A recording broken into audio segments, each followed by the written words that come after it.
বাবা মা ও স্বজনদের আহাজারি যেন থামছেই না। হাস্যোজ্জ্বল প্রাণবন্ত যুবকের অকাল মৃত্যুতে গোটা গ্রাম জুড়ে নেমে এসেছে শোকের ছায়া।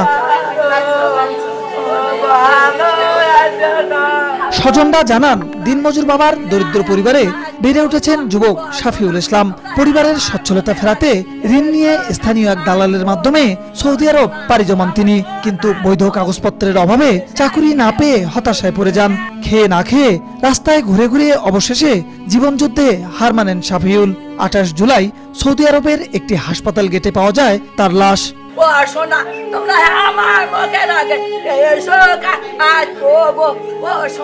পরিবারের সচ্ছলতার জন্য বিদেশ পাড়ি দেয়া ছেলের অকাল ও মর্মান্তিক মৃত্যু কিছুতেই মানতে পারছেন না তার বৃদ্ধ বাবা মা ও পরিবার এবং গ্রামবাসী।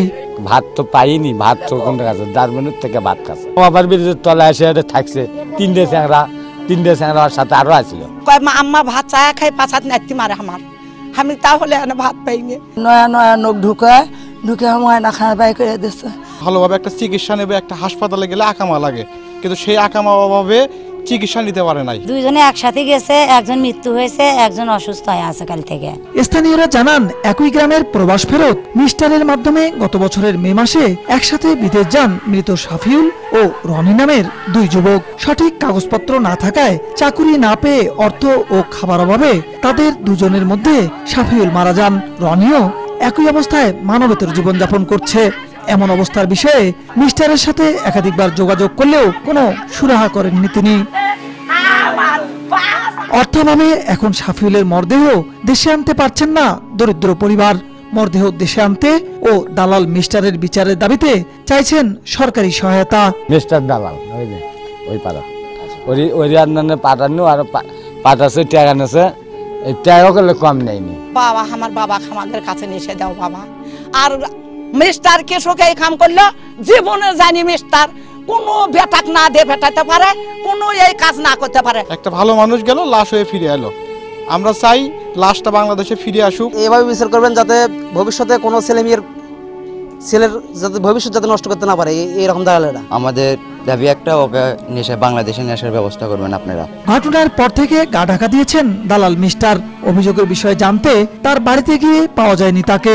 শাফিউলের মরদেহ দেশে আনতে সরকারি সহযোগিতার আশ্বাস দিয়েছেন জেলা কর্মসংস্থান ও জনশক্তি বিভাগের সহকারী পরিচালক। এ সময় দালালের মাধ্যমে বিদেশ না যেতে সবাইকে সতর্ক থাকার পরামর্শ দেন তিনি।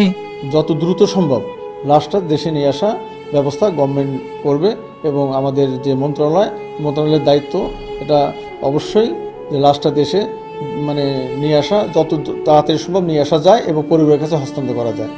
আর এখানে সবচেয়ে বড় কথা আপনাদের মাধ্যমে বলতে চাই, বিদেশে যদি কেউ মারা যায়, এখানে চক্র বের হয়েছে যারা লাশ আনার জন্য নানান নম্বর থেকে, বিদেশি নম্বর থেকে তাদেরকে ফোন দেওয়া হয় যে লাশ নিতে গেলে টাকা লাগবে, এখানে টাকা ছাড়া লাশ যাবে না, অনেক ধরনের ভয়ভীতি দেখানো হয়। এটা সম্পূর্ণ মিথ্যা এবং সম্পূর্ণ প্রতারণা।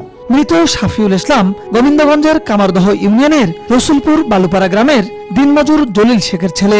3 ভাইয়ের মধ্যে সবার ছোট ছিলেন তিনি। বিপ্লব ইসলাম, সময় সংবাদ, গাইবান্ধা।